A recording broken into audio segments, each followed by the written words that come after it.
Welcome back to the channel. My name is Ozbourne Foreman, and today I'm going to be revealing my entire portfolio at age 23. I figure this would be a good update, and this is follow on from a comment on my Ask Me Anything Q&A, which I'll leave a card to at the top right of the video to watch later.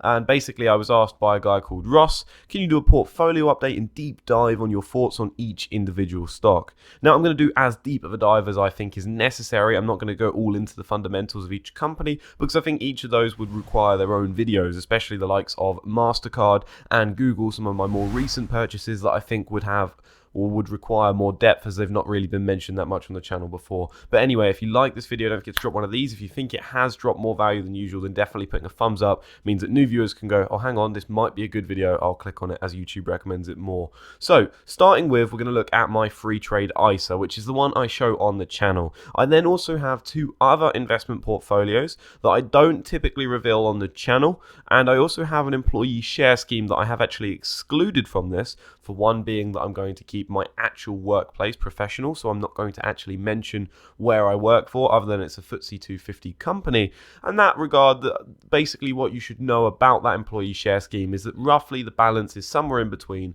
my free trade ISA and that of my free trade SIPP, which we'll get to very shortly. So first things first, in my free trade ISA, here are all of my holdings and their current valuations. My total portfolio value is £24,000 and £24,093 and 78 pence. I am down £15,401 since I began investing. So obviously I've had some great success in the world of investing, and we will be talking more about this shortly. So when we look on each individual stock, we can see that I have 5 core holdings in my investment ISA. Firstly, we've got Boohoo. I hold 21,816 shares of this company, and it has basically a value of 11,659 pence and 56. I'm saying the numbers a bit weird today, bear with me. My average price per share is £1.20. So the current price being roughly 53 pence a share means that obviously I'm down by more than half, or in total £14,600 for this position. Now my error here was that I bought too early. With little regard for valuation, I bought shortly after the modern day slavery allegations, which the share price had crashed about 40% in a few days. And I thought, you know what, now's a great opportunity to buy what I believe to be a good company. When we zoom out of the modern day slavery allegations and we look actually at the industry impact, we've got extended delivery times, we've got cost inflation impacting pretty much all businesses. What I'm getting to here is that the problems that Boohoo have aren't inherent to the company themselves. The moves they've made whilst being obviously going through this tough economic environment following the pandemic and now subsequent high inflation, they have made things that I would also align with. If I was the management of that company, I'd be investing in the future and not in the short term. And that's why I do believe that the current issues they've got are very much an industry impact, and therefore I don't think Boohoo should be singled out for this, and they haven't been, to be fair. The likes of ASOS is also down a very similar amount, and arguably they could be of a greater quality in some people's minds. Now, I do have to admit the management is a bit wacky for Boohoo. They do seem to have some very weird share incentive plans that they've now said, okay, share price have crashed all the way down to 40p. We're now going to incentivize our management by saying if the shares recover to where it once was, they will get a load in bonuses, which is weird. And it's tiered, so they're like at 90 pence they'll get some bonuses, £1.40, £2, etc. You get the idea here. It's not really incentivizing them to do much other than hope the share price goes up or down, which I heavily criticized on another video in my channel. That said, I do understand how it can keep people inside the business because the incentives are extremely high, and truth be told, if Boohoo shares do get to that value, it does generate significant shareholder value if you bought at a lower price. That said, again, it's not necessarily promoting the encouragement of growth in the business. Instead, it's encouraging the short-term push of shares in, price. The next company that I hold is Games Workshop. This is probably my favorite company and the company that I think has the best long-term potential in this portfolio. They have a fantastic moat, but I currently hold 114 shares before I get onto that moat there, at a value of £10,450. Now, overall in this position, I'm up 6.15%. It's been quite volatile in the last week, but to be note that my average price per share is about £86 a share. I've held this stock for probably as long as I've held Boohoo, so probably coming up to about 2-3 years now. Actually, I think it's 2 years. Great company in my opinion. They're really paying out some high dividends. They've had a recent trading update that's been very positive as well. Although with Games Workshop, positive is just saying in line with expectations. But they are paying out a much higher dividend. So I think so far this year they paid out £4 in dividends, whereas last year was about £2. So they're very much suggesting that they are distributing truly surplus cash as a dividend for the return of the shareholders, and it's suggesting to me that their cash flow perhaps is improving so that they're able to do so. They've got a very, very strong moat, as I mentioned earlier. They've got so much intellectual property that it is an advantage for the likes of Games Workshop, and that they're able to dominate. They have relatively little competition. Their ongoing concern could be the likes of 3D printing becoming a larger use for these dedicated hobbyists, but at the same time what Games Workshop do is that they dedicate to the highest quality manufactured figures as possible, so therefore you're not going to replicate that with your basic 3D printer, but you might get something near enough that might do for some hobbyists. So there is some concern there. Really, the best thing about Games Workshop is they have a fantastic management. The management or the owners of the company are truly aligned with shareholders. I mentioned earlier they distribute truly excess cash as dividends, or the best way that they can return it to shareholders, so they haven't ruled out the idea of share buybacks. They also don't believe in mergers and acquisitions. You might go, okay, that's a bit weird. Why is that? And that's because they want to create value by primarily not destroying it. They don't want to be purchasing other businesses. Instead, they want to focus on what they do and do well and do very well at it. They're definitely worth a read if you're interested in this company, but it is quite pricey. I mean, freetrade here says they're at PE of about 24 times, which is a little bit on the frothier side, but arguably I'd say that's fair enough because it's a good quality company, and there's probably a lot of potential with the future intellectual property considering their impact with Amazon, and Amazon looking to start a potential TV series with it. My next holding in the portfolio is obviously substantially smaller as we get to these next few positions, is the London Stock Exchange Group. I have 13 shares of this company. I'm total up nearly 7%, and my portfolio position value is about £1,000. Of the portfolio, this takes up about 4.2%. I should have mentioned earlier that Boohoo represents 48.4% of my portfolio, and Games Workshop represents 43.4%. Now, the London Stock Exchange Group has, again, a fantastic moat. You're probably starting to see a trend here that with all the companies except Boohoo. It's got a great moat. It's got very high barriers to enter in the industry, and you can also see here that I've also got a position in my SIPP of 2 shares as well, at a slightly lower average price of £70 versus in my ISA of £72.50, but we will obviously mention that briefly when I get to my SIP as well. I'm not seeing too much gains in this one. I do think they're a little bit frothy as a price at the moment, especially because their PE ratio is so high, but with a financial company such as this, you want to be looking at free cash flow to earnings, or free cash flow growth, and again they've got a very well aligned management with the shareholders, and there's huge potential integration with Refinitiv as they streamline operations and really push forward in that regard. I do think there's a lot of potential as they sort of mixing together, and they're creating synergy between their business models where they can recommend greater implementation with their products to businesses. And their recent obviously news with Microsoft is also promising. Obviously it was more beneficial to Microsoft, but again could mean well for the company in the future. I also hold 8 shares of Alphabet. I'm currently up 12% on this position and about a value of £688 here. Alphabet is a recent buy for me. I think they've got an incredible moat, but there is some concern on this moat regarding the likes of ChatGPT and Bing.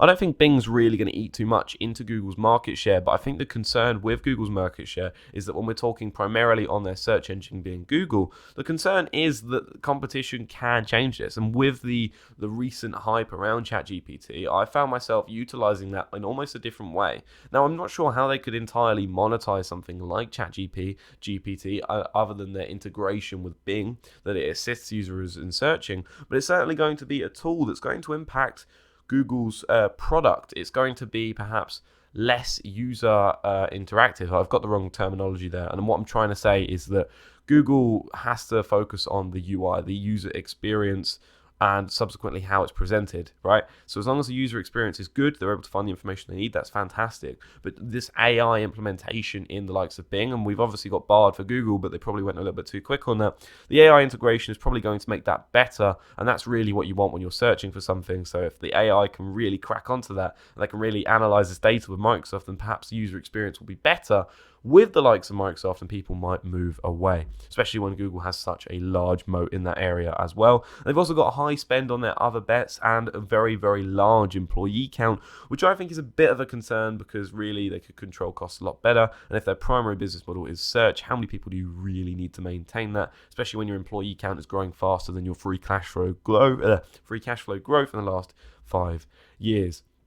The last stock in my ISA is Mastercard. I only hold one share of this company at the moment, and I'm down about 1.3%. This is also a very recent buy for me, and I wasn't sure whether to buy Mastercard or Visa. I was truly split because these companies have, again, incredible moats. It's unbelievable in the way they work. I have, in my own experience, noticed how they've levied a new fee in place to do with certain transactions. I can't go into too much detail about it, and pretty much people I've worked with have gone, well, there's nothing we can really do about it. We can't fight it. It's required for us to take these types of transactions, so we just have to accept it. We can't dispute it because our company size relative to the likes of Mastercard is not large enough, so we can't do much about it. And the only real thing we'd seen is Amazon when they had stopped accepting Visa cards in the UK for a short period, and there's not much else that's been involved in that. So it's a bit of a tricky one, truth be told, but I really like how they are. And personally, I prefer their fee structure in terms of business to consumer because they use more percentage fees rather than fixed,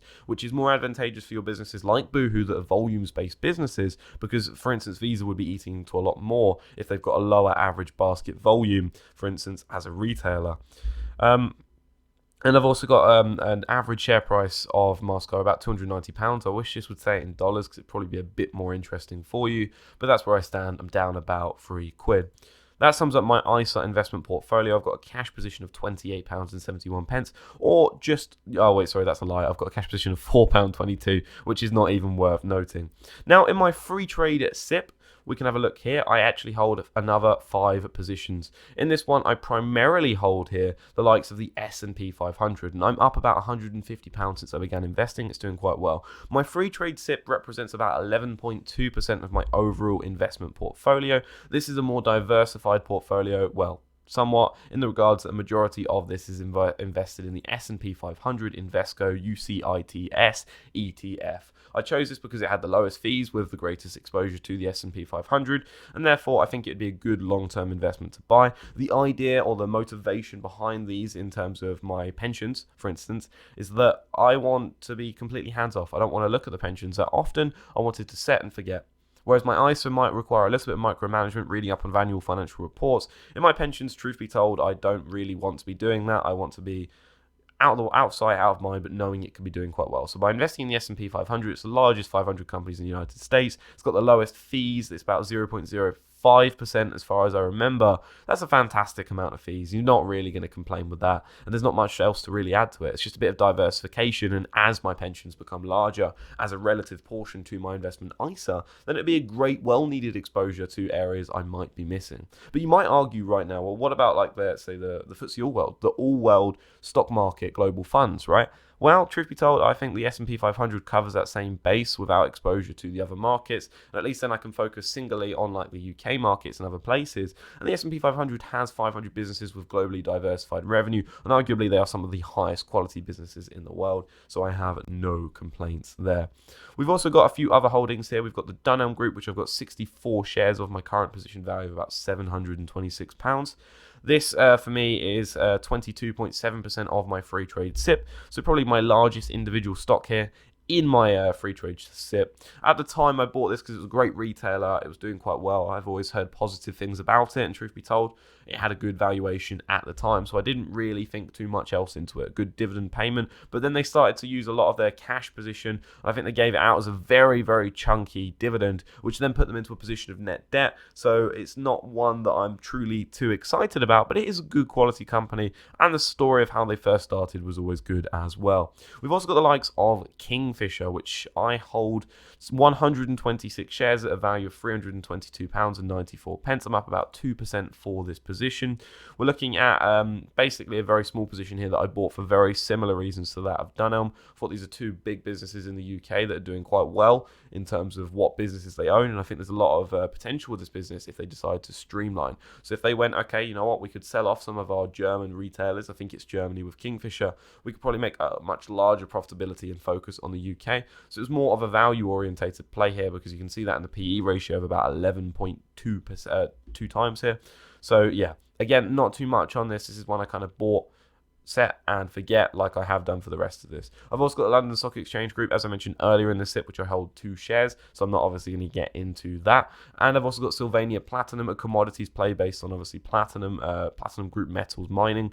Thought it was a great dividend payer, has a low very price to earnings ratio, and the way they allocate their capital I think was quite good. They had very high cash on the balance sheet, so I think they're quite a quality investment. But I only hold about £101 of this because, truth be told, like, I don't truly understand the industry that well, so I've limited my exposure in that regard, and it's only 3.2% of my free trade SIPP portfolio.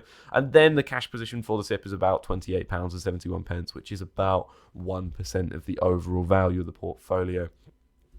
Now, I also hold a pension, a workplace pension, which I'm not going to open just because it will reveal too much information here. The value of this is about £1,250, and this represents 4.4% of my overall investment pot, excluding my employee share scheme. Now, this is held in a UBS S&P 500 index, which is an accumulation fund, the same as my Invesco S&P 500 fund in my free trade SIPP. I've chosen accumulation because I want to be completely hands-free. Don't want to be even paying any attention to this, so it will automatically reinvest dividends, and automatically, you know, the money that goes from my paycheck into my pension is reinvested, and it will just build up wealth over time. The idea here is that I'm going to transfer out my pension regularly, so I'm going to probably every year siphon the money from my workplace pension, move it into my free trade SIPP, have a little bit more control over the allocation and the fees, and therefore obviously be able to set and forget once again with that in structure. So the value of that, I don't think I said, was £1,251. So that is, okay, quite a small amount because I siphoned it probably about 6 months ago now, something like that, half a year ago, roughly around then, and that's why. And we've also got the likes of my employee share scheme, which I said before has a value of in between my free trade pension and that of my free trade ISA. It's certainly closer to the free trade pension, but I'm not going to reveal truly the value in there because it's locked up. It's subject to certain criteria, and this criteria may not be met, and therefore if that criteria isn't met, I'm kind of misrepresenting my wealth here. But the overall total here is £28,540 in, I'm going to say, liquid stock market investments, whilst workplace pensions you can't access, and I won't be able to access till a much later age. It is liquid in the regard that I can sell and choose what I invest with it, unlike that of the employee share scheme. Now, a deep dive on my thoughts of each of the stocks can be done in other videos, so if you're more interested in my opinion on the likes of Mastercard, then definitely click that subscribe button because I will get one sorted out at some point in time. But as I mentioned in my Q&A or Ask Me Anything video, I'm primarily focused on the psychology. The psychology behind investing is critical for me, and that's why at the moment I haven't been doing as much detailed dives in stocks, because I think, quite frankly, when you master what's up here, how to deal with volatility, because I'm down £15,000 in my free trade ISA, I've now learned to understand, okay, I'm down a significant amount of money. This portfolio was half this value probably about 6-7 months ago as well. You can see in October here it was about £13,000. I'm going, okay, you know what? This happens. I've now learned that I can deal with this. And how could I deal with this? Well, because I diversified both my attention and my money outside of the portfolio. I made sure I had a stable income stream. I made sure that other aspects in my life had a focus as well. And because I was maintaining, for instance, health by going to the gym, for example, participating in martial arts, it means that I'm not solely focused on the likes of my investment portfolio, and it means that, truth be told, I'm only looking at it on I might be refreshing a price every day or so, but other than that, I'm not paying too much attention to it. When there's news, I'll have a notification set up so that I get and receive the financial report. I'll read through it, but I won't even look at the share price. It doesn't bother me because at the moment I've bought businesses in the perspective of owning those businesses outright. Obviously I don't. I hold a very significantly small stake in these companies, so it doesn't matter. But if I think about it as the true owner of the company, I'm going to understand more about the business rather than trying to narrow down on the share price itself. I hope you enjoyed this video. Thank you for watching. Have a fantastic day in this special special time of the year. I don't know why it's special, I just came up with it. Enjoy.